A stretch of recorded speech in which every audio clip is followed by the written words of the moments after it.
It was a psychological trauma that Dad had kept well hidden. He would not have anything made in Japan in the house. After unit reunions, I noticed an air of despair about Dad, and occasionally in tears. On the introduction of national service and the war in South Vietnam, I decided to volunteer for service. Dad was horrified at my decision. His opposition to the war meant some heated discussions.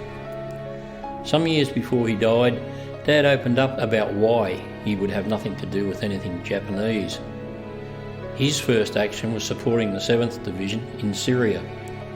In November 1941, his legs were injured. These injuries never properly healed for the rest of his life.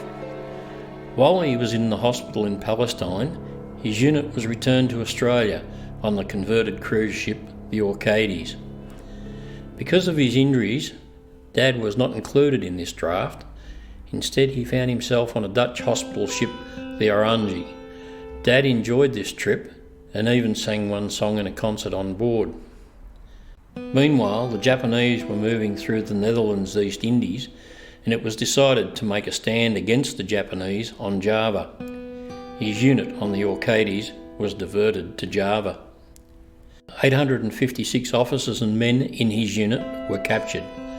258 died as POWs. Some were executed.